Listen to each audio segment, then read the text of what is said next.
Okay, members, we're in open session here now, and we're recorded. And I'd like to welcome you here to the weekly meeting of the AFBI Committee, and welcome anyone who's listening online to the proceedings. As we know, the committee will be broadcast throughout Parliament buildings and online, and you can use your mobile devices as long as they are muted and are in airplane mode. Members, the first item on the agenda is apologies. I don't have any apologies. I just have a wee note that some members may need to pop out for other business during the course of the meeting, and their votes have been delegated. The second item, members, is Chairperson's business, and I want to, members, I think it would be remiss of us to begin today's proceeding without acknowledging the recent tragic passing of our colleague and Principal Deputy Speaker, Christopher Stalford. And indeed, I, along with many others, paid tributes to Mr Stalford and his family in the Chamber on Monday. And I think the all-round tributes to Christopher and his family are a testament to the character of Christopher, and hopefully in the fullness of time his family will get some comfort from the comments that were made in the Chamber and from all of the members, and indeed from other members who maybe contact the family and the party directly. So, as I said in there on Monday in the Chamber, Harry and William and Tom and all your party, our sincere thoughts and prayers with yourselves and the Stalford family and the DUP family at this very sad time. Patsy? Chair, I would be associated with your comments too, and I wonder if it would be in order maybe if the committee could write and express that to the family, please. Yeah, that's a very good suggestion, and I'm sure everyone will be in agreement with that. Rosemary? Could I also be associated with that, please? Yeah. Thank you, Rosemary. The memories to Christopher. Thank you. Thank you. And Chair, could I just say thank you very much for mentioning it today. It is greatly appreciated, and we did greatly appreciate your tribute in the Chamber and your other members, and it is much appreciated. So thank you all very much. Okay. Yeah. I think times like that, all of our differences pale into insignificance, don't they? You know, whenever events like this happen. So, okay. So, members, we're going to move on to the next item on the agenda, as that's the updated environment strategy. The department is currently drafting an updated environment strategy, but a final strategy can't be signed off without executive approval. However, the clerk has requested that officials brief the committee on the consultation process to date, engagements with OEP, and any action the department intends to take on the back of the committee's comments on the draft strategy. And officials will be in a position to give a briefing on the Thursday, the 24th of March. Philip, you got into the thing there, have you? Yeah, I mean, obviously it's disappointing that the strategy has been held up, but I'm just thinking, given that we've discussed a number of other strategies here in the committee within this department, so like I'm thinking particularly of the food strategy, the ammonia strategy, TB strategy, even the future agricultural policy. So I mean, I'm not sure if the clerk's in a position today to give an update on that, but perhaps we should find out what other streams of work and strategies that within the department are potentially held up because of the executive not being running. Okay. Chair, if you don't mind, so Chair, yes indeed, and Philip, been in correspondence with the department this week on this issue, particularly given the coming end of the mandate and the fact that we have considered a number of flagship policies in the last number of weeks.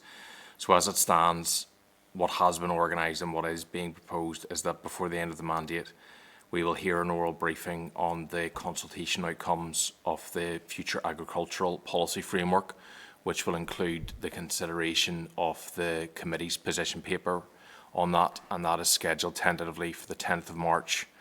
And then on the 24th of March, we are tentatively scheduled, as Chair said, to have an update on the progress on the environment strategy and on the proposals for the eradication of bovine TB.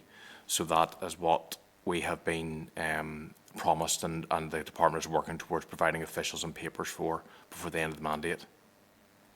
But just sorry to come back on that, and that's that's good that we're getting the update, but this strategy can't progress because it can't be signed off. So I'm just wondering if there, whilst there's progress can be made on some of them you would have expected to have been signed off before the end of the mandate, but the fact that we don't have a First Minister is potentially going to hold them up. So if we could maybe just get further clarification on that aspect of it, whilst we can make progress, any of those that might have been you expected to be signed off won't be or can't be because of the executive, it would be useful to have that information. Okay, noted. Enough. Okay, members, continuing under Chairperson's business, it's the EU Commission Control Report on Compliance with SPS checks. The Department has replied to our questions regarding the EU Commission's report on compliance with SPS checks, which was laid in the Assembly late last month. The Department confirms that the report was sent to the Chief Veterinary Officer on the 4th of October 2021, and Minister Poots asked for it to be laid with the Assembly on the 26th of January 2022, which is nearly 4 months later, or over 3 months later. The Department has not provided any information regarding the actions taken in respect of the shortcomings and recommendations included in the report, and notes that expectations around future checking regimes here are uncertain in the context of ongoing protocol negotiations. However, the Department has stated that officials have considered the recommendations in detail by working to improve collaboration with the competent authorities over the next 3 months. Members, can I suggest that we write to the Department seeking clarity on the actions taken following receipt of the report by the CVO on the 4th of October, why there was over a 3 months delay in laying the report with the Assembly Library, and information on the detailed considerations of the recommendations, and if any action plans have been put in place to address the shortcomings. Is that okay, members? Okay. Okay, members. Item number 3 is the draft minutes. That's of the 17th of February, page 9 of your pack. Can I get agreement to sign these? Okay. Matters arising. Dearer response regarding potential SPS checks halt. Members, in your table pack you will see a reply from the Department to our correspondence of the 10th of February, seeking clarity on the potential implications should the Minister's instruction to suspend SPS checks be followed through, pending a full judicial hearing in March. The Department has failed to provide any information in response to this query, citing that the matter is subject to legal proceedings and intends to update the committee as soon as the findings of the judicial review are known, and we have undertaken an analysis of the impacts of the adjustments. Do members have any comments they want to make in relation to this matter? Okay. Well, can I suggest that we reply seeking assurance that appropriate contingency planning is underway to prepare for a scenario in the event that the instruction is acted upon? Mm-hmm. Okay, members? Mm-hmm. Happy enough? Okay, members, the next item on the Chairperson's business is the red diesel tax entitlement. Members, by way of follow-up to our discussion last week, I confirm that a response was sent to the Treasurer outlining significant concerns of the committee regarding the impending changes, the likely financial impact to the construction sector, and offering a further invitation for officials to brief the committee. And we are awaiting a response. And this was a matter which we discussed at last week's meeting, the impact on the construction, manufacturing, on the agriculture, and and indeed the fact that we do live in a country which has a jurisdiction with the south of Ireland. The green diesel is in use down there, and it puts us at a very, very serious disadvantage here in the north. And indeed, no doubt the costs of that there will be passed on to young couples building homes and members of the public. So I think this is important that we keep a wee focus on this here. Okay. Sorry, Rosemary. Yes, Rosemary. Thank you, Chair. Just to say, a morning like this morning, as you have seen, and myself, on some of our minor roads where tractors and farm machinery had to be used, perhaps to get people out to work. Yeah. What's the implications for those people using the machinery in emergencies with using red diesel? That's an excellent point, Rosemary. And just whenever I was leaving 6:30 this morning, it was a tractor and plough that was out clearing our side roads, and that's a good point, because I know the issue has been raised about the implications for tractors in charity runs, you know, and that has been flagged up. But I think that's a really good point as well, because Mr. Chairman. yeah, yes, William. Yeah, I fully agree with you, both yourself and Ruth. I think it is. It's going to put Northern Ireland, especially those in the borders constituencies, the quarry owners, I'm told, has contacted me that their input costs on diesel alone will be 35 to 40,000 a month extra. So given it would have to go to clear diesel, puts them at a big disadvantage with their neighbours only 2 or 3 miles away across the border. So there will be real issues here. Tractor runs, raising hundreds and hundreds of thousands for charities. I mean, it doesn't really make much sense, but I think we need to make every effort to highlight the situation. I think the Assembly at the highest level, all the ministers should be coming together on this one. I think it's an issue that the Treasury needs to be lobbied on very hard on this. Yeah. I agree, and I actually did raise it in my capacity just as a private member on Monday with the Finance Minister during question time, and I do know that he is in contact with the Treasury, ongoing contact around this matter, and which I'm sure all the ministers are. Philip? Yeah, I sit in the Finance Committee, and we have raised it a number of times. I actually raised it yesterday at the meeting, and we intend to respond back to the British Treasury and, use the dismissive letter that the ERA Committee got from them as part of that response, because, as other members have said, that there are specific situations here in the North that make this rule, have a serious impact on our people and our communities and our economy, and the British government need to take that into account. So I know it has been worked on from other committees, and other ministers are lobbying hard to get it stayed. Can I say specifically on tractor ones, about 3 weeks ago we sent a letter to the Treasury from my own office, so haven't got a response yet. So it will be interesting to see how they justify some of what they're talking about doing. It just beggars belief, I think. Yeah, I think the biggest number of voices collectively from private members and executive members and all the rest is the best thing we can do at the minute, I think, to keep this, try and get this issue resolved. Chair. Yes, Thomas? Chair? Yes, Tom, glad to hear. Right, Chair, yeah. Just on that issue, I've been following this up with one of my MPs as well, who's been working a lot on this, and from the letter that we got through from committee, I made them aware of it, and they have contacted the Secretary of State to put pressure on him to get the folk over there to meet with us on this particular issue as well. I think it's ridiculous that the government will not meet with us to discuss this particular issue in committee whenever it's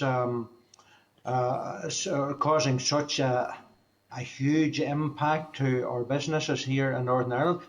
Digger men are on to me saying, look, it's going to cost an extra £12 an hour for their digger, and that's leaving aside all the other tractors and everything else. But for diggers alone, £12 an hour, which is next to £100 a day or more, and that's putting that added cost onto the some young person building a new house or whatever, and that needs to be stopped if we can. But I think the more pressure that we can put on from all the different angles here on the government, then hopefully that somebody will listen and something will be done about it. Yeah, you're right. And that was the point that I made there last week as well, is that the request to meet the Treasury, in a day of when we can meet virtually, just like we're meeting now, we're not asking people to fly over from London to meet us. We can do it like we're doing here now. Take 20 minutes, half an hour to an official's day, and it wasn't a big ask. So I do think we should still keep the pressure on across the parties and across the executive in every way we can. So, okay, members, let me see where we're at here. Okay, members. The next item here is a written briefing from the department, the Agriculture and Horticultural Development Board, Amendment Order 2022, You recall from last week's meeting that the committee discussed regulations that would be laid by DEFRA in relation to the functions of the Agriculture and Horticulture Development Board, and we agreed to write to the Department seeking clarity about the impact of the proposed regulations on the local agriculture sector. A copy of correspondence relating to this can be found at page 22 of your packs. Whilst the Department purported that the local impact would be minor and would apply only to local cereals and oilseed sectors, the committee flagged concern that a consultation version of the regulations purported to give the board authority to enter arrangements for fee-paying services for any agricultural sector across the devolved regions.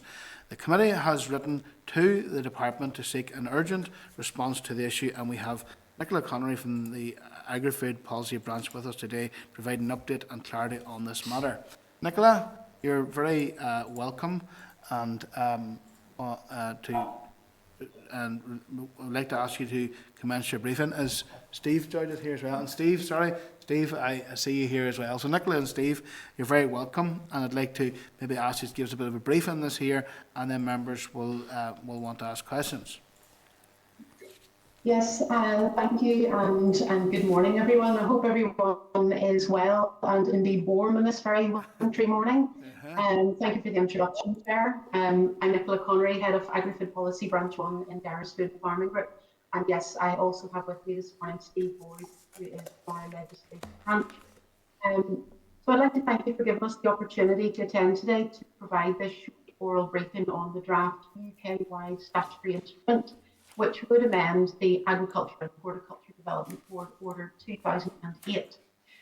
Yes, as has been pointed out at your meeting last week on the 17th of February, members deferred consideration of the Agriculture and Horticulture Development Board Amendment Order 2022, which is referenced DEFRA AG 31, but for simplicity I'll refer to as the SI. Members deferred consideration of this SI until clarity was obtained on two specific matters. So I'm pleased to attend this morning to be able to provide clarity on those matters, and I hope to provide members with the assurance that you've sought on what this SI means for Northern Ireland industry specifically. Subject to your views and any subsequent recommendation to the Minister, the SI is programmed to be laid by DEFRA on the 29th of March at Parliament. So firstly, I'll just provide a very concise overview of what the AHDB does, and indeed it's within Northern Ireland. So the Agriculture and Horticulture Development Board, or AHDB, is a DEFRA-sponsored arm's-length body which was set up in 2008 to bring together a number of separate predecessor levy bodies. It provides services to support and develop strategies in market access, research and development, technical advice and knowledge exchange for key agriculture and horticultural sectors.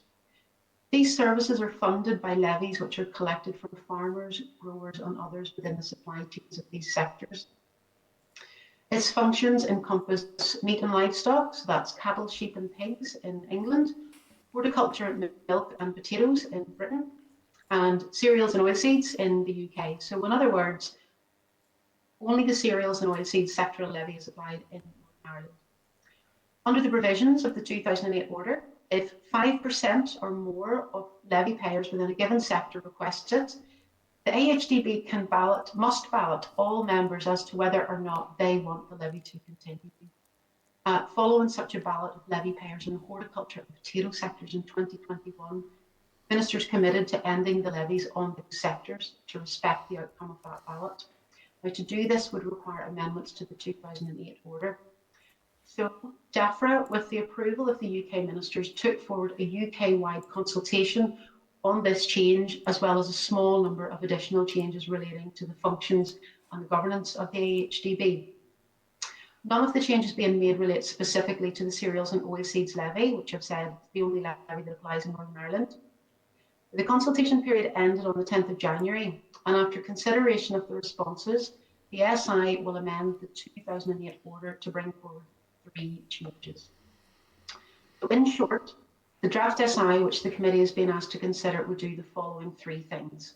So firstly, it removes the statutory levies in the horticulture and potato sectors in GB to deliver on the outcome of the ballot in 2021 for those sectors. This has no impact on Northern Ireland businesses since this levy doesn't apply here. Now, secondly, it imposes a new duty on the AHDB to deliver a ballot of levy payers at least once every 5 years on what the levy monies will be spent on. Now, this new duty on AHDB aims to improve accountability of the board and give levy payers more of a say in how their levy money will actually be spent. And this has been broadly welcomed by the levy payers, including those in the cereal and the oilseed sector, which I've said is the only one that applies for Northern Ireland. And the third thing that the SI does is to allow the AHDB to charge for services it delivers to industries that are named in the 2008 order, but which do not pay a levy. Now, this is related specifically to the removal of the statutory levies on the potato and horticulture sectors, and has been included so that these two sectors can continue to work with the AHDB if they wish to on a commercial basis. So in other words, that they would pay the AHDB at point of delivery for any work carried out so as to not impact on those who remain as levy payers. So this brings me nicely to the two queries on which the committee sought clarification last week, as those queries were related to this third point. Members pointed out that a draft version of the 2022 Amendment Order, or BSI, which was published along with the public consultation document, stated that the SI would amend Article 2.1 of the 2008 Order to enable the AHDB to apply levies to any agricultural or related industry in the United Kingdom.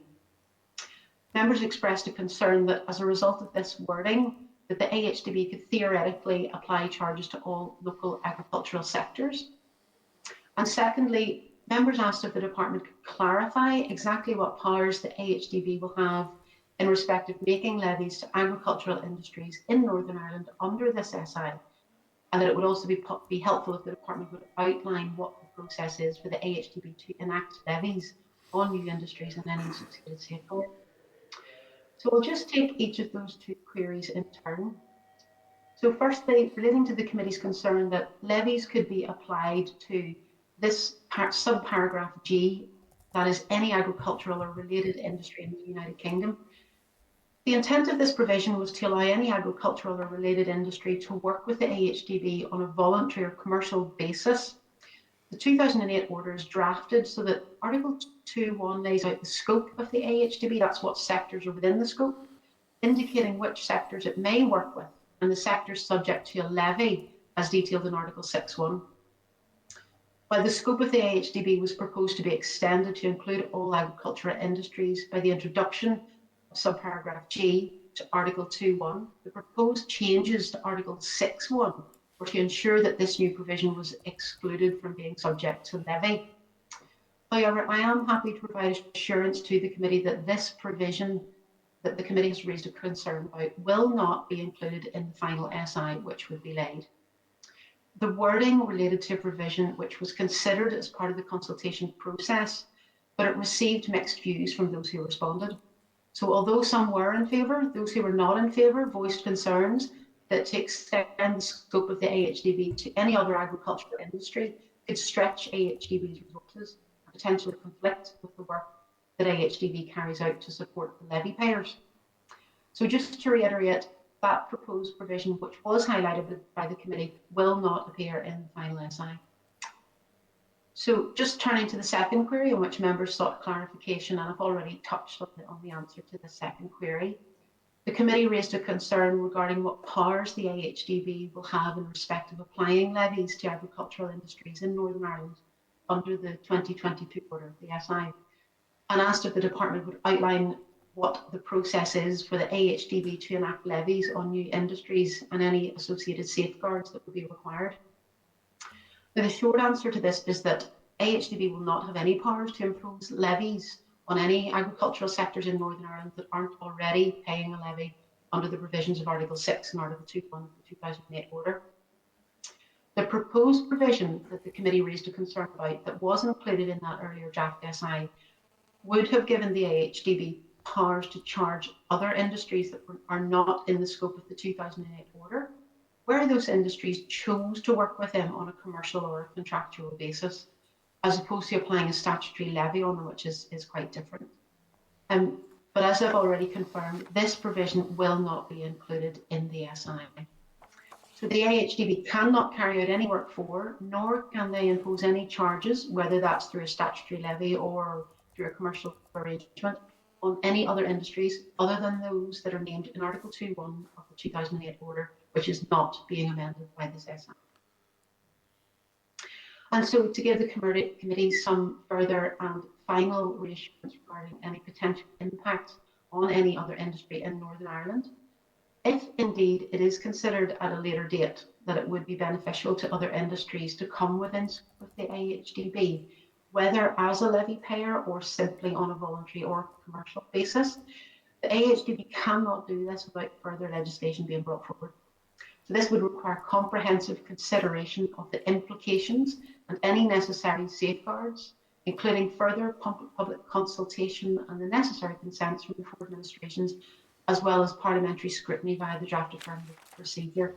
So put simply, if such a proposal, which the committee was concerned about, was to be taken forward at a future date, ministers and respective committees would be asked to consider that at a future time.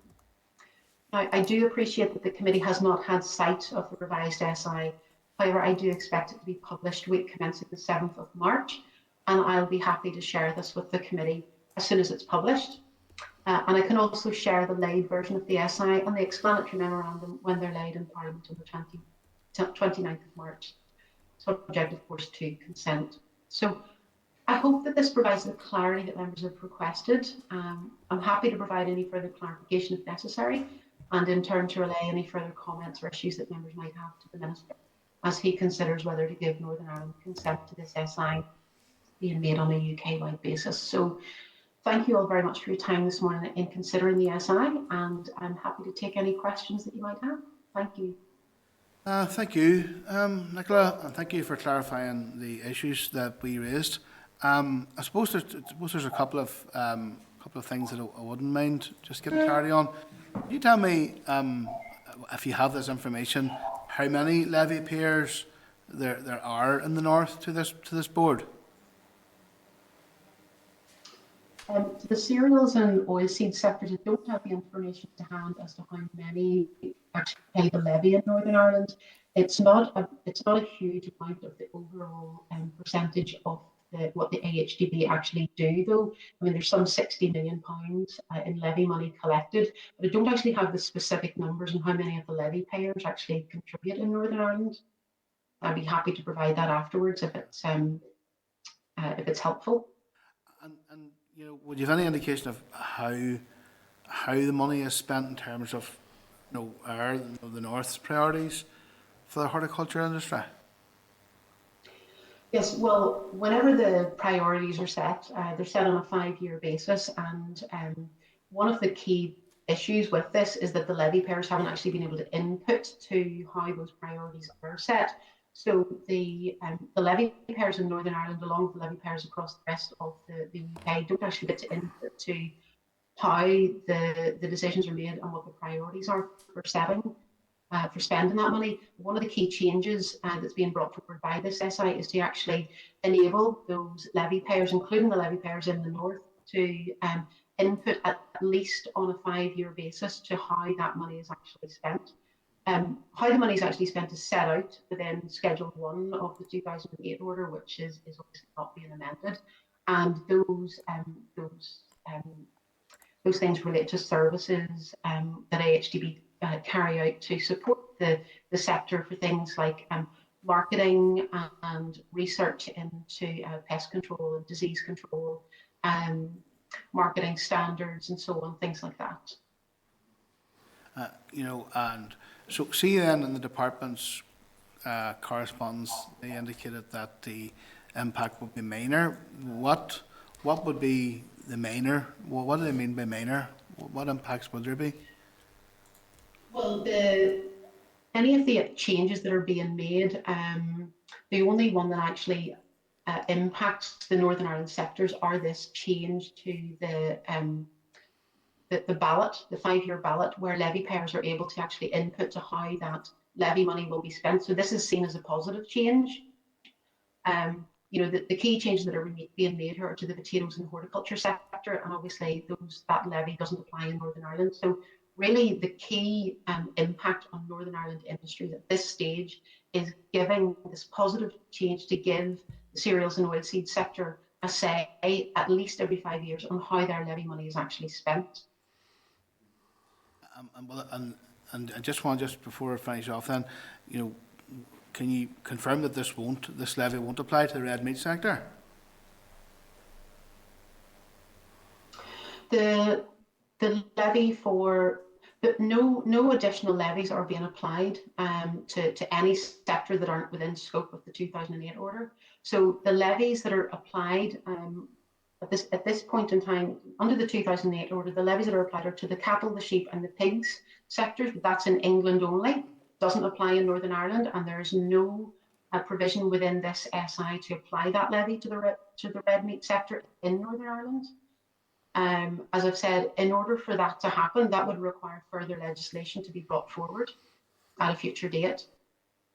That's great, Nicola, because obviously it's something I've been worried about. So thank you for coming along here this morning and for clarifying those matters. Really appreciate that there, and hopefully we'll be seeing you again sometime. Okay? Thank you, Nicola and Steve. Thank you. Right, bye now. Bye-bye. Okay, members, moving on to item number 6, it's oral session, stakeholder oral session on the Plant Health Common Framework and Plant Varieties and Seeds Common Framework. Remember, we will continue now with our scrutiny of the draft Common Framework proposals. And the next 2 proposals for consideration are the Plant Health Framework and the Plant Varieties and Seeds Framework. Given the cross-cutting nature of them, I think it would be more efficient use of time to consider both frameworks together. Page 30 of your packs is a written submission by a member of the public in relation to the proposals. Copy of both frameworks can also be found at page 32 and 67 respectively. I'd like to welcome following representatives. We've got Malachy Mason, Merchant, UFU, Sally Cullimore, Technical Policy Officer, Horticulture Manager, Horticultural Trade Association, Ian Duff, member of the Ulster Arable Society, Bruce Steele, Chairperson of Ulster Arable Society, and we've got Doug Thompson, Peter Donnelly, and John Shannon. Is that right? Yeah, with us as well this morning. So you're all very welcome here. Nice snowy morning. Cheers, the same where you are as well. So I'd like to thank you for coming here, and if you're happy to begin, we'll get opening comments from Malachy, if that's okay, and then we'll move on. Sorry? Chair, excuse me, we're just trying to get in touch with Malachy and Sally to log on, so perhaps we could maybe start with Bruce, and then we'll try and get in contact with Malachy and Sally to join us. Is that okay with you, Bruce, to kick off there? Yes, good morning, Chair. Morning, members. Still wearing the headphones, Mr. Chair. That's a sort of a secret joke we have going, isn't it? Well, I've been looking through some of the material here within the framework, and I suppose maybe Ian, I think, is actually going to maybe on behalf of the society is going to make an opening statement for us. But I think really where I'm coming from, and it maybe relates very much to the fact that this is the 3rd Thursday in a row I've had the opportunity to share with you about these different frameworks: fertiliser, pesticides, chemicals, and now seed and propagation material. And I think again where I'm really back to with this is what level of power in terms of administration changes to anything that may be required within an Northern Ireland context as to where this framework will actually lay that down. It says here, in point 2.4, that plant health is a devolved matter, but for me, within a Northern Ireland context and with living under the protocol and the problems that's bringing us with regard to seed movement and seed shipment, especially from GB, I just wonder, what actual legislative power to change anything that may be available to us within a Northern Ireland only context here. That's really just my first opening thing. I'd really like us to try and get a handle on that, see what, if any, our procedures can change autonomously here within a Northern Ireland situation. Okay. Thank you. Thank you for that, Bruce. I suppose one of the things that maybe I want to mention to yourselves is, like, are you aware of any mechanisms within these common frameworks which allows the common frameworks to be updated or certainly keep track of any of EU law, you know, because obviously we get the protocol here and that's what we adhere to here. But is there any mechanism from your experience within the common framework that would enable the common frameworks to sort of keep track of or keep updated in response to any changes in EU legislation?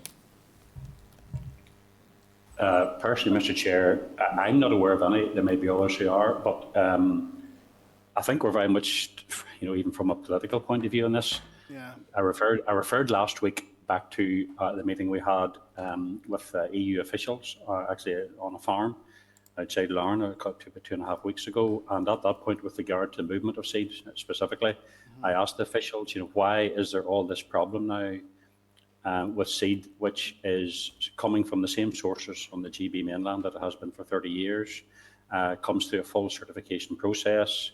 It's been shipped into Northern Ireland to be, in my case, to be planted in the soil of County Down. It's not at any risk whatsoever of going to the Republic or going any further into the EU. And why we have all these restrictions now, and they are really becoming logistically very, very serious restrictions that have been placed on us here. And the simple answer I was given by, you know, well-meaning and, you know, educated people was, you know, this is a result of the protocol. Northern Ireland is in a separate sanitary and phytosanitary region to the rest of to the GB, to the rest of the UK, and basically these rules have to apply. So we can talk all day about what we want to see changed, but they were not being dogmatic. They were not being heavy-handed. They were just saying, this is the way it is. There have been matter of fact sort of Bruce, is that right? Yes, very much so. But yes, indeed, Chair. But not in any sort of heavy-handed way. They just said this is what. To be honest, this is, I presume, is going to be available to be streamed around the world. But at the end of the day, what the guy just said to him was, "Your Prime Minister signed the dotted line here. This is a consequence of what." Of what's in the document, what's in the treaty and the withdrawal papers, and basically this is one of the symptoms of it. Yeah. Well, does Ian or Peter or Sally want to come in there at all, or any of the rest of you?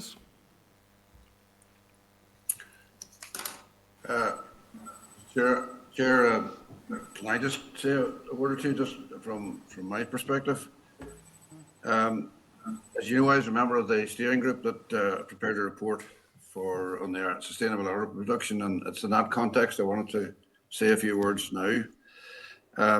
I've considered the framework in that context. First of all, crop profitability, I'm sure we'll all agree, is directly linked to high plant health, and so any measures to protect plant health are welcomed, as are measures to ensure that growers have access to the sources of healthy seeds and plant materials, including sources from GB, which Bruce has just referred to.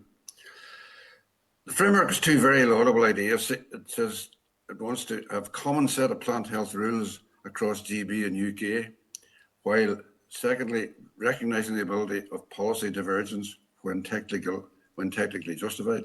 Now, to me, those are two very conflicting ideals and very difficult to integrate. And the structures as laid out in the document they're complex, but to me, they're probably the best that could be arrived at in the circumstances to try and meet those two conflicting ideals. But I always like to test policy like that with an example. Can I just take one example? One of the things we recommended in our report was that we wanted, because of the reduced availability of plant protection products, we wanted the ability to use the latest in breeding techniques such as gene editing to produce new varieties quickly, which would have improved disease resistance, etc. So the situation there seems to be that GB is moving to allow that and is likely to move a lot more quickly than the EU in the use of that new technology. So we're looking a few years down the road where there's a variety is reduced using that technique in GB, and they will have access to it in GB, but it would not be able to be used in Northern Ireland due to the constraints of the EU rules. So the proposed structures in the framework document enable this to be discussed, information shared, but I don't see anything in it which gives me confidence that the growers in Northern Ireland will have access to the new disease-resistant varieties which will be available to our equivalents in GB. So as Bruce has basically already indicated, it talks and it can talk, but it doesn't seem to have the power to take the decisions which would be of relevance to the industry here. Finally, I note in the proposal in Annex 1, page 28, there's reference to stakeholder groups. I would suggest that we would need to see would be a stakeholder group local to Northern Ireland, because the situation that has already been explained is so different here. And I'm not aware of such a stakeholder group. And I think it would be very important going forward that that stakeholder group was established. So that's all I want to say by way of opening remarks, Chairman. Thank you. Thank you, Ian. Philip, you looking a question there? I'm listening to a number of the stakeholders, and I'm just kind of thinking myself that what is the overall usefulness of some of these common frameworks, given that the North is following EU law and not British law. I mean, and I'm beginning to hear that. I think from some of the stakeholders. I mean, in our pack, for example, one stakeholder said it's vital. In terms of response, they said it's vital that policy harmonisation with the South continues and is further developed. So, I mean, I'm kind of asking why there's no provision within this common framework for, allowing to consult and develop with the South, considering our standards are going to be aligned within the protocol. Yeah. I don't know if anybody wants to respond to it. I mean, there are more points rather than questions. Anybody want to respond to that, or any further comments you want to make? Okay. William Irwin, you want to come in there? William? Just going to ask the question. I mean, we have had concerns for some time as a farmer myself, and as a party on the issue, as already been said, the Prime Minister signed up to this. But I mean, as it stands, it looks to me it's currently unworkable, and there will have to be. We're currently, I'm understood that we're currently in a grace period. I'd say that grace period, things could even be worse. So I think it's important that every effort is made to get changes to this. Certainly, it's not going to be workable, I think.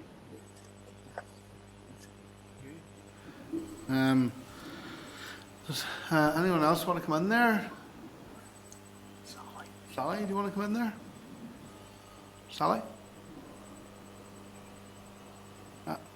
Sorry, I think we're having a bit of a breakdown in technology here. Claire Bailey, do you want to come in? Question?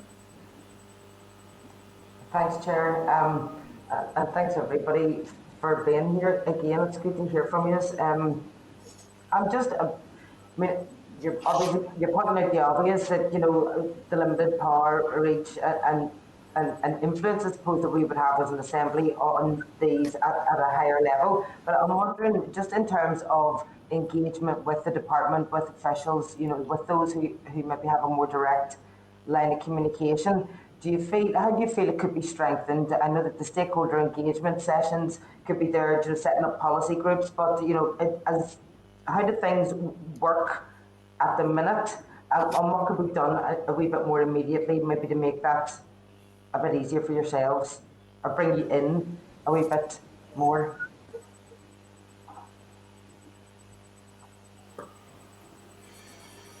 Anyone want to pick up on that? Mr. Chairman, I think I could say that when we received this document from yourselves, as the first, certainly I had heard of it. I don't know whether Bruce would care a comment from the Ulster Opposite Society's point of view. I don't think we had heard of it at all. So there's been not with the Arable Society. There'd been no communication prior to this, to your communication on this issue. Okay. Could I ask you then, how long has the Arable Society been about? How long have you been a group? Like, should the department know that you're there and be engaging with you? Yes, as Chair, Clerk, maybe could I answer? Oh yes, the Society has been on the go for about 20 years and is actually quite relatively high profile, as far as lobbying DAERA and government. We have, for example, a really commissioned a major organic manure trial taking place on a farm to see about bringing better and more efficient use of organic manures and other options for instead of using chemical fertilizers in crop growth. And we really commissioned that trial work to be done. I personally was quite heavily involved with it, and that's moved into second year, and that's been controlled and taken care of by AFBI for us. So that's very much within the DAERA portfolio. They had to basically fund that. DAERA had to be prepared to release the money for AFBI to deal with that project for us, and it's an ongoing 4-year project. So yeah, UAS has been around for a long time. Okay. Thank you. Okay. Okay, members. So, if there's any, do you want to, Chair? Would you maybe see if Sally or Ian can speak now? Chair, we'll try to work, or Peter. Yeah, Sally or Ian or Peter, are you supposed to come in there now? I think we're having bad technical difficulties. Hi, can you hear me okay? Yes, Sally, we got you now, yes. Excellent. Hello there. I'm Sally Kelly-Moore. I'm from the Horticultural Trades Association. So we represent the gardening sector, and we have many individual sectors within our membership. So that's garden retailers, that's growers, landscapers, and also manufacturers of garden goods. So we're in a quite a unique position in that we cover the whole of the UK and have a whole supply chain sort of at our not disposal, but we certainly get information from them on that. I only want to actually make reference to the plant health framework in this, because this seems to affect our members the most. Sort of taking it back to basics a little bit, we know that there's huge differences in plant health regulation, or has the potential to be huge differences in plant health regulation. So we've got the GB businesses and Northern Ireland businesses that are facing a divergence potentially in the future. I think the main point is that it's unknown as to how that might pan out. Since the protocol was introduced, the plant supply sector has seen huge impacts on it. We've seen a massive decline in GB-based businesses furnishing Northern Ireland. There's prohibitions on certain species such as oak, jasmine, beech, birch. We can't supply Northern Ireland.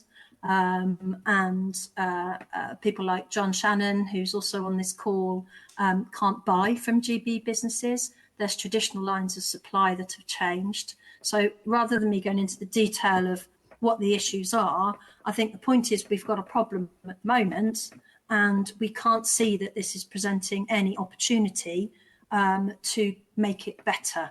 So while the framework itself is a great idea, and I can see it's trying to make sense of plant health for officials, and trying to give some sense of where to go for advice and what the different layers mean. It actually doesn't do anything for businesses or economics or the people on the ground.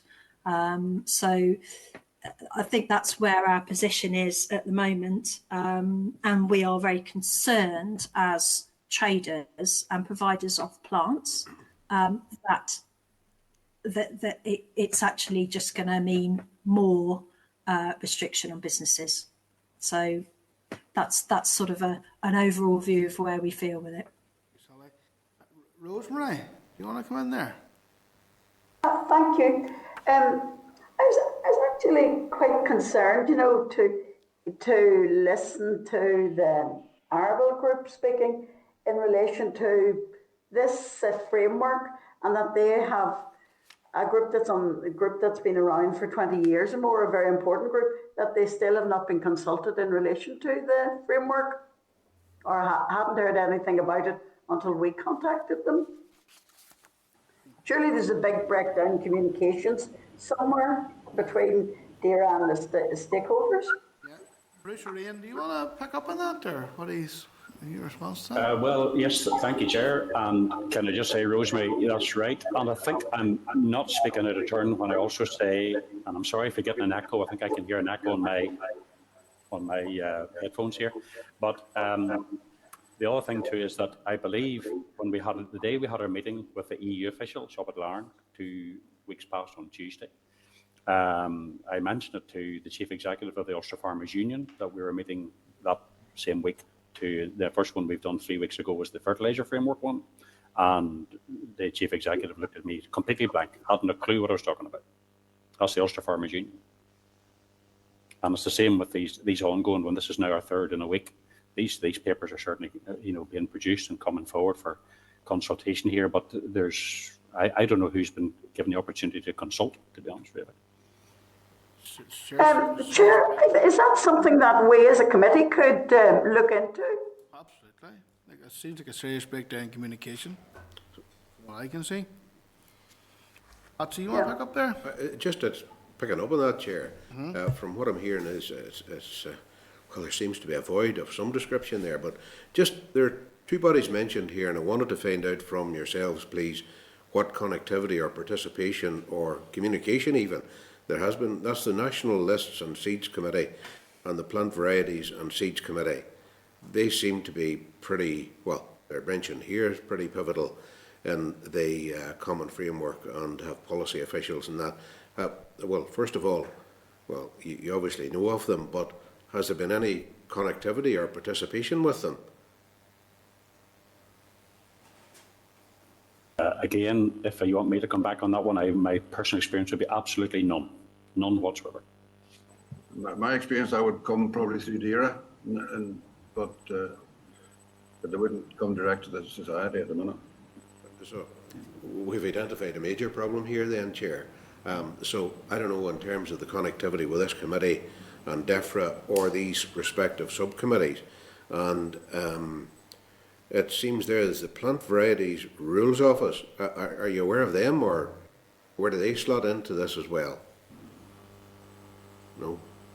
Well, from my, again, past experience, I mean, as I understand it, that's the committee would set the rules for new varieties. I'm sure the HTA maybe would know more about this than me, but essentially that they set the rules for new varieties and so on. And again, that would come through DERA. And the one thing it's unfortunate that Malachy isn't on from the union, because there may well have been contact through the union on some of these points, but unfortunately, it doesn't seem to still be on the call, so it's unfortunate.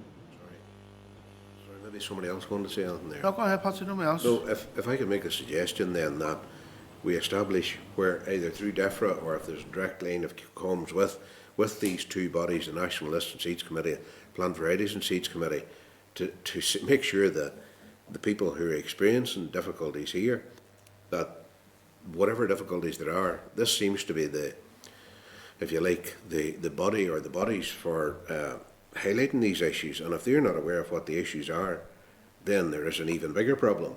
It'd be bad enough if they were aware of them and weren't getting anything done, but if they're not aware of what the issues are, then that's worse. So if we can establish where to contact these 2 respective bodies, maybe it's through DEFRA, I don't know what the line of comms is, and put them in touch directly with the key stakeholders that we have here.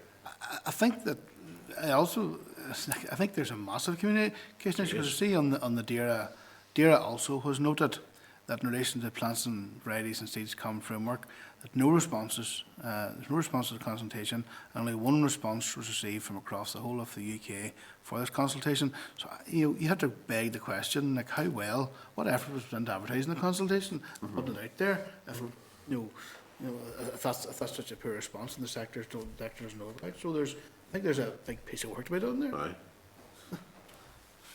Okay. So any of the remainder of you want to raise anything before we sign off on this? Like, you've got a few action points for us here, haven't you? Do you want to summarise anything?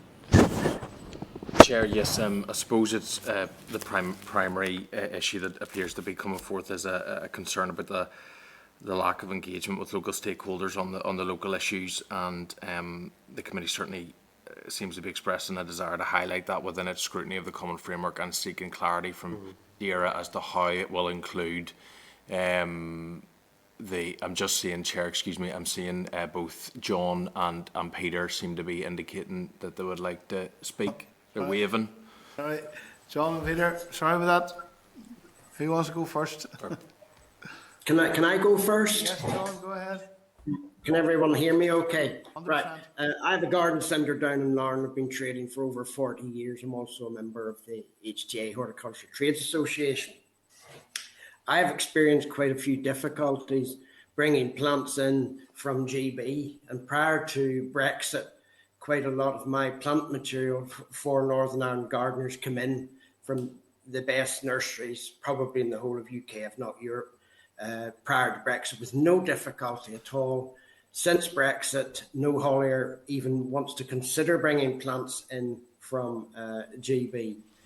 The primary reason is the paperwork, the phytosanitary certificates.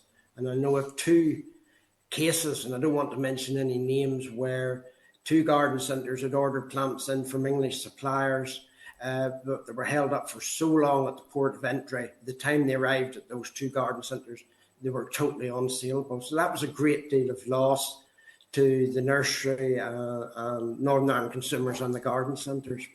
For me to bring plants in from England, I have to literally go and collect them. It's the only way. Put my van on the boat, £500 to get across in the boat to pick up the roses that I wanted last November. It was the only way I could get them in. The nursery in question over in Norfolk arranged the phytosanitary certificate, so everything went smooth. It's the only way I can get plants in from England is I can't source here in Ireland. And I can't bring plants, I don't want to bring plants in from Holland for a very simple reason. They're not of the same quality that I want for the consumers here in Northern Ireland.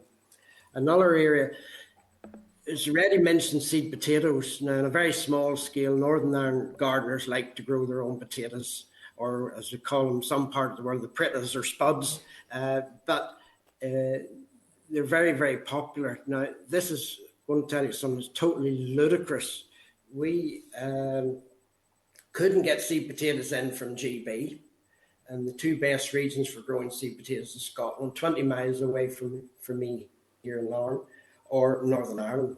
So I had to order them through a supplier in Dublin, and it turned out when the seed potatoes arrived, they were actually grown on the Northampton coast, sent down to Dublin, packed and sent back to me. They were all trying to do a bit for the environment, but this is stupid and ludicrous. And where does the invoice come from? Holland. So that's daft. Getting seeds in for the consumer or Northern Ireland gardeners, that's another challenge. Fothergill's and my supplier had to set up a mini warehouse in Dublin to service north and south, and it's working reasonably well, but not as well as I would have liked. But this is leading to a lot of consumer annoyance. There's a nursery in England that specialises in roses, and a lot of my customers would order up direct prior to Brexit, and they received notification, no, we don't supply Northern Ireland.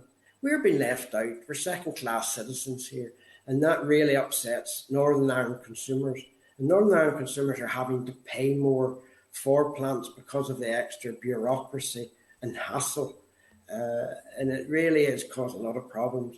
Some of the dry goods coming in, and I know we're talking about plants here, again, there's extra bureaucracy. Who pays for this extra bureaucracy? The consumer.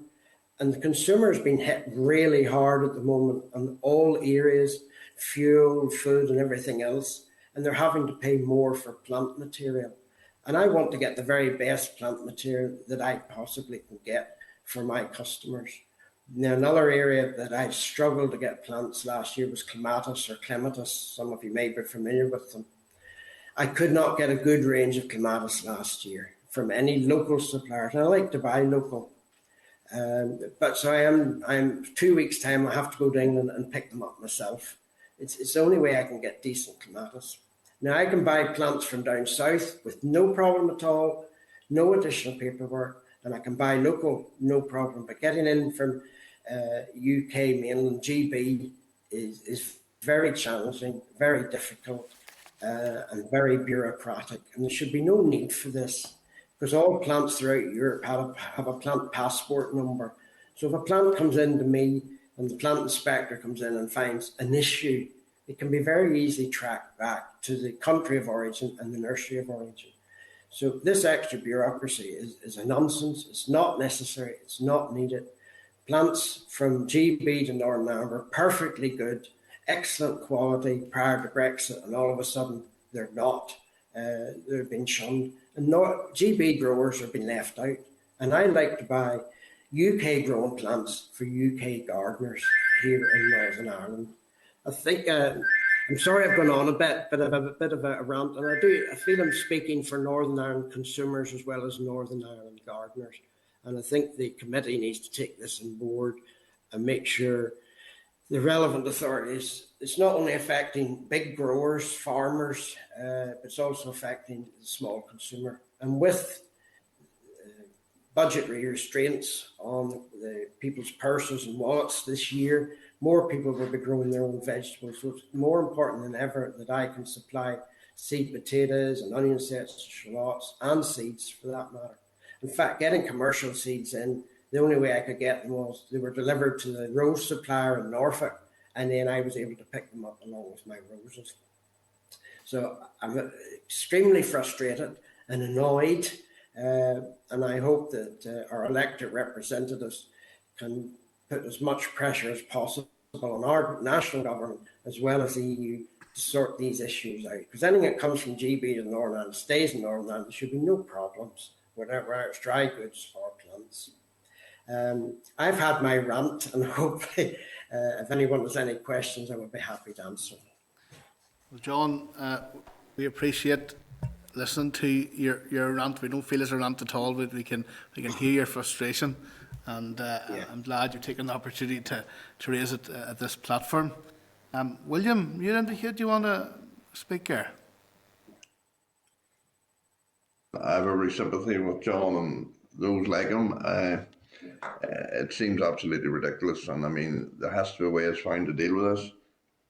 I think Sally did mention early on in the importation of trees, not only the difficulty to get into Northern Ireland, but I think they can't be got into Northern Ireland. And given that the Minister of Agriculture, Mr. Poots, has said that, you know, we want to see a big increase in the plantation of trees in Northern Ireland, is it the fact that we can't get trees from the mainland at the moment, Sally?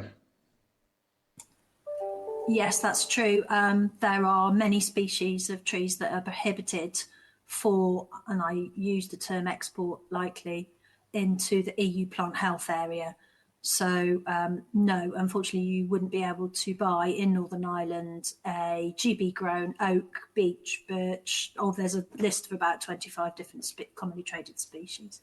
So there are issues on that. You can get them from the continent, but not from GB. Okay, that clarifies that. No, it's an issue that has to be resolved. I mean, I think most sensible people would say it's ridiculous. I mean, there was members of the Assembly and members of this committee that wanted the rigorous implementation of the protocol. I think they see now that without that rigorous implementation, even in a grace period, there are massive issues that just don't stack up. So let's hope that can be resolved. Okay. Members have no one here. Oh, sorry, Peter. See your hand up there. Peter, you need to turn up your volume or something, or unmute yourself. We still can't hear you now. Is that better now? Turn your volume up a wee bit or something. We just can't hear you that loud. I'm up full. Well, maybe talk a wee bit louder. No, I'm up full. I'm up full. We got you now. You got me now, yeah. Thank you for the opportunity for appearing here today. I represent the soft fruit sector in Northern Ireland, and we're on the Horticultural Forum for Northern Ireland Executive Committee. We got this paper 2 weeks ago, and that's whenever we notified the other members like John that this was coming on.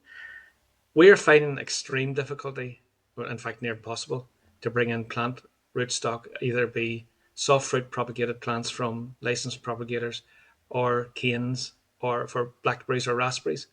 Either the paperwork's too hard or the propagators just don't want to bother with us. So we're now 100% reliant on getting material, propagate plant material from licensed propagators in Netherlands. And that's what we have to do as an industry. The option of getting it from England, which is where the propagators are, is no longer available because of this new restrictions that we've got that we didn't have before pre-Brexit. So it's creating real problems.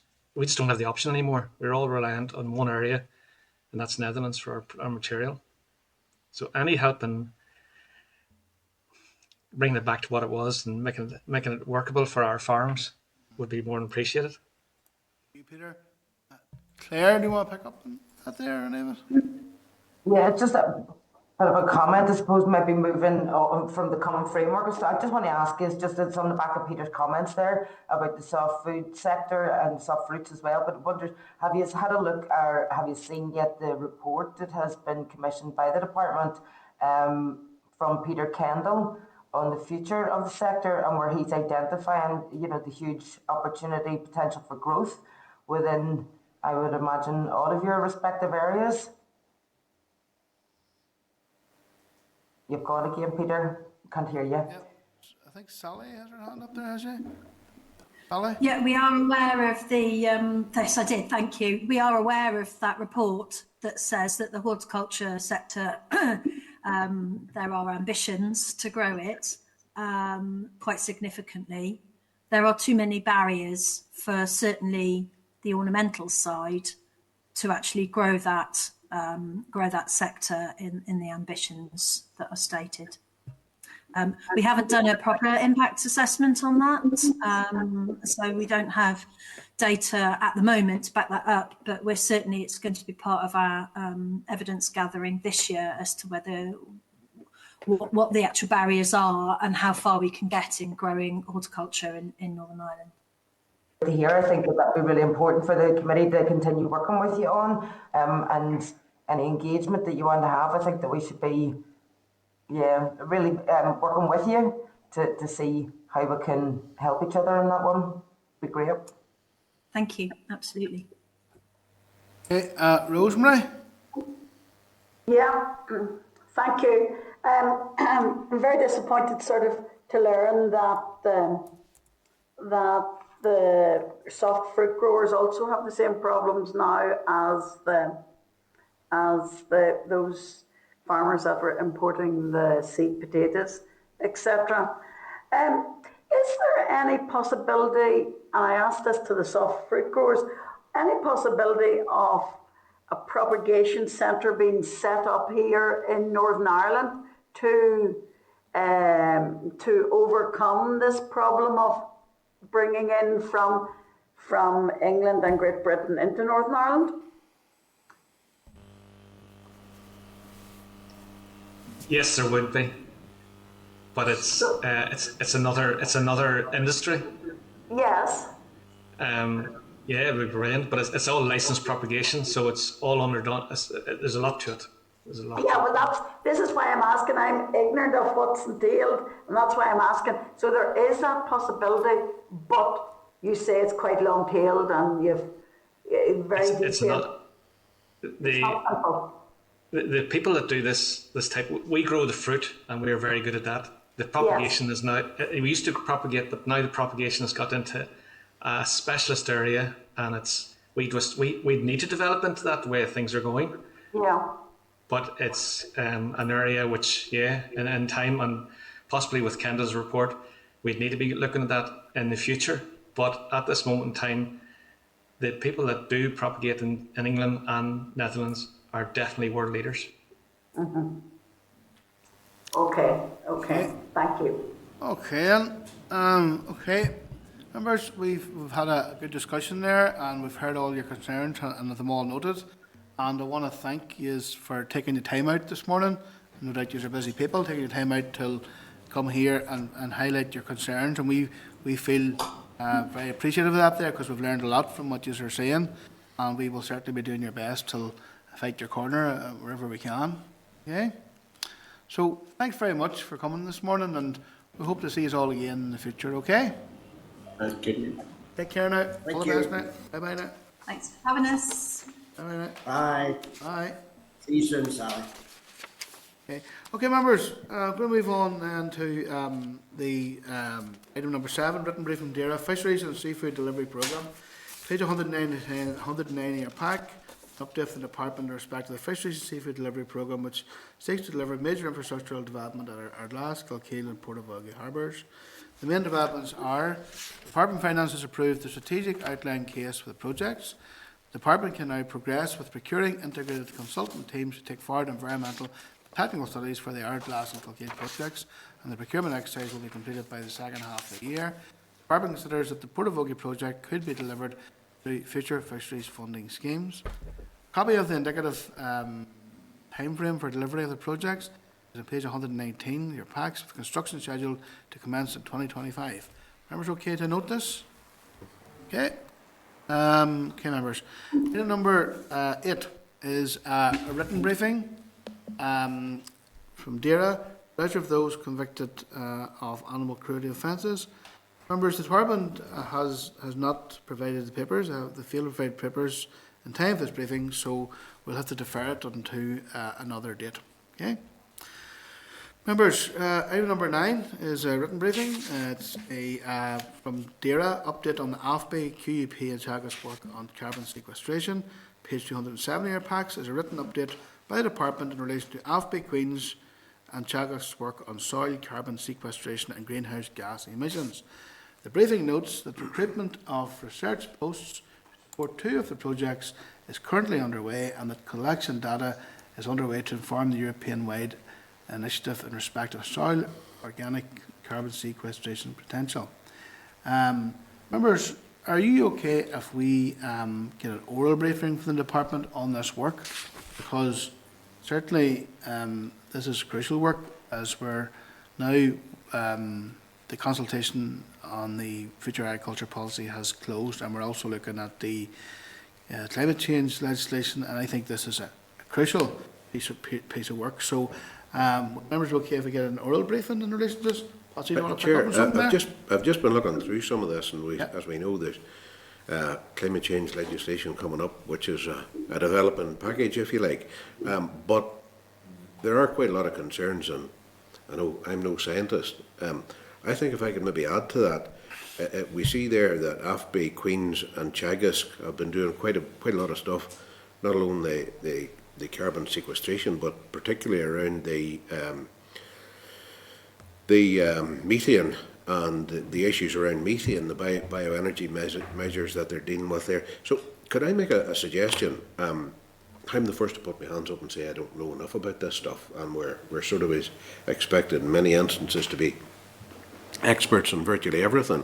If I could suggest that, yes, the department would be okay, but I really think the people who are working on this stuff, with the knowledge that they would bring to bear and the experiences they would have, both here and in the rest of the island, in addressing this particularly for, but not exclusively for, the agri-food sectors, I think it would be very helpful if we could get those key people from those areas to come along and brief the committee, even if it's a one-item agenda someday.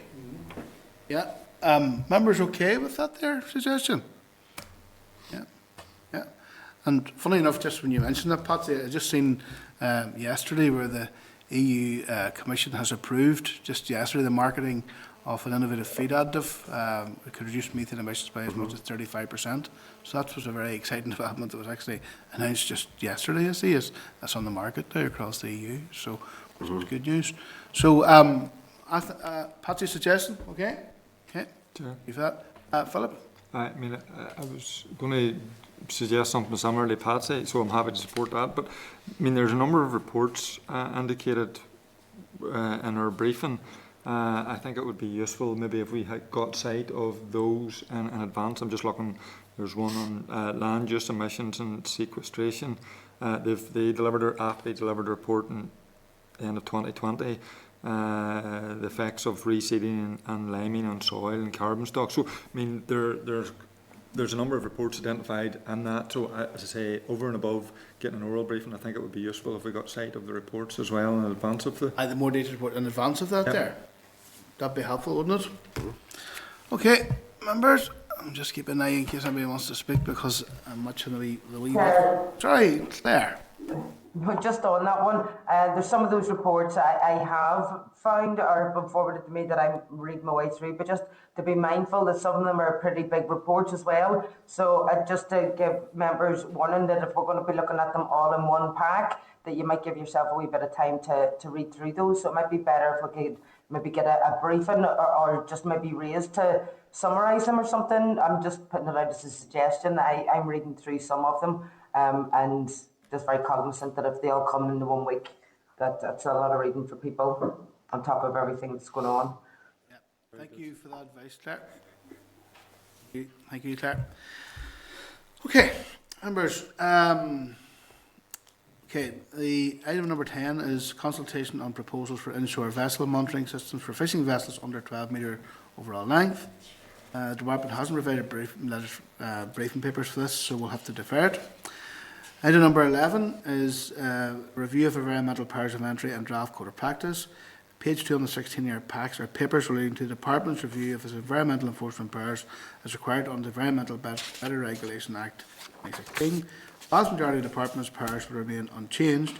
A number have been identified for repeal or revision, including the department intends to liaise with the Department of Economy to repeal powers in a 1997 order that allows an inspector to enter premises to enforce the Control of Major Accident Hazards Regulations 2015. These powers will be conferred by an amendment to the 2002 Environmental Order. Additional safeguards will be brought forward to stipulate that an NIA inspector accessing premises used mainly or wholly as a dwelling will require a warrant when inspecting landfill sites or consent of the owner. The department will consider consolidating ozone depleting substance regulations. Okay, members, if you have any questions relating to this, could you please maybe forward them to Nick, the clerk, by close of play today? Thank you. Okay, members, item number 12 is correspondence. Radioactive Substance Common Framework, page 377 of the packs. There's a response from the department to our queries regarding the safeguards to prevent radioactive waste from being stored here. The department has confirmed that there are no radioactive waste substances transported here, as there are no registered sites for radioactive disposal and there are no plans to introduce such a facility locally. Operators seeking to move radioactive waste in or through here must seek prior approval and consent from competent authorities, including the NIEA. Members okay with this here? Note this. Okay, members, our item is issues in the meat processing sector. Page 422 of your packs, you'll see a reply from the Minister to our letter on the 3rd of February, urging him to consider introduction of a short-term financial support for the meat processing sector. The Minister advised that he is continuing to engage with the Home Office in these matters and that officials are actively considering how best to help the industry. The Minister assures the committee that while he is not able to make any guarantees regarding possible support at this time, he is fully committed to finding a sustainable long-term plan for the sector. The Minister has copied his letter to ministerial colleagues. Our members are content that we reply to the Minister with thanks and seeking his support to engage in all means to support the sector, and that we send a copy of the Minister's letter to the NI Pork and Bacon Forum. Okay. Remember, there is a letter from the Minister's private office outlining the Minister intends to make a statement to the Assembly on the 28th of February regarding blue carbon habitats. Okay. Members, okay if we act to action the correspondence suggested in the index page at page 261? Okay. Okay, members, forward work programme, it's page 461. Are we okay with the forward work programme? Okay. Members, any other business you want to raise before we go to closed session briefly? Okay. Okay, members, the next meeting will be next Thursday, the 3rd of March at 10 a.m. and it'll be a hybrid meeting, and apologies in advance, I'll not be present, I have to attend another event, and I'll delegate any voting to my colleague Philip. So see you online next week, but don't go off, because we're going to close session now to look at a number of issues, including our women in agriculture summary report and moving that on to the next stage. So I want to thank anyone who has logged on this morning for our meeting, and we look forward to having you back on again next week. So thank you.